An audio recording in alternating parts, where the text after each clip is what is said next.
एक लड़का पैदल किसी रास्ते से जा रहा था।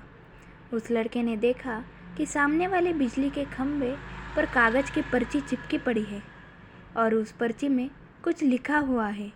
वो लड़का थोड़ा नज़दीक जाकर पर्ची में क्या लिखा है वो देखने लगा। उस कागज़ की पर्ची में लिखा था, कल इस रास्ते से गुज़रते वक्त मेरे 100 रुपये कहीं गिर गए थे। मैंने ढूंढने की बहुत कोशिश की लेकिन वो मुझे मिले नहीं।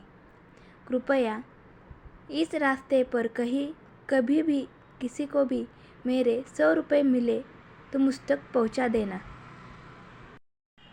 पर्ची में उसका एड्रेस भी लिखा हुआ था।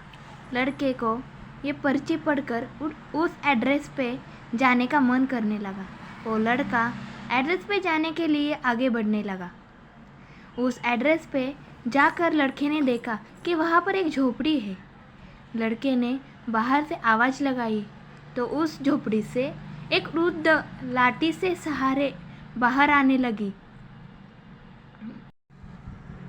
लड़के को पता चल गया कि वो वृद्ध औरत सिर्फ अकेले ही इस झोपड़ी में रहती है। वो लड़के ने उस वृद्ध औरत से कहा कि माँ जी, आपके 100 रुपये जो गिर गए थे वो मुझे मिले हैं। ये रहे आपके 100 रुपये। उस लड़के की बात सुनकर वो वृद्ध औरत रोने लगती है और कहती है कि बेटा, अब तक करीब 15-20 लोग मुझे 100 रुपये देकर जा चुके हैं। बेटा, मुझे ठीक से दिखाई भी नहीं देता है और मुझे पढ़ना लिखना भी नहीं आता है। पता नहीं किसने मेरी ऐसे हालात देखकर मेरी मदद करने के लिए ऐसा किया है।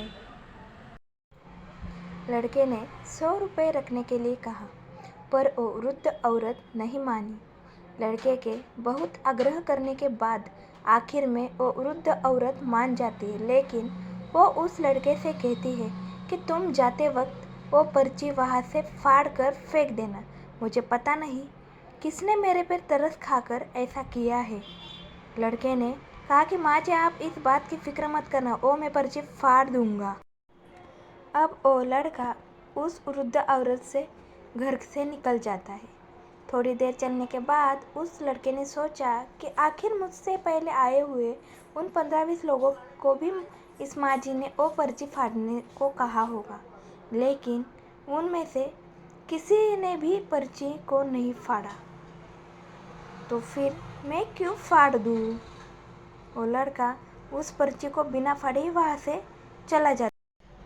उस लड़के के मन में उस व्यक्ति के लिए बहुत ही आदर और सम्मान था जिसने ये तरीका ढूंढा था और इस ज़रूरतमंद वृद्ध औरत की मदद की थी।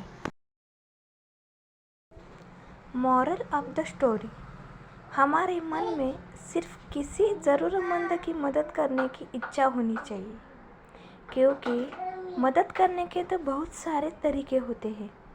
हम किसी भी तरह मदद कर सकते हैं। अगर आपको हमारी इमोशनल स्टोरी अच्छी लगी हो तो अपने दोस्तों के साथ भी शेयर कीजिए और कमेंट में बताइए कैसी लगी हमारी story. Please like, share and subscribe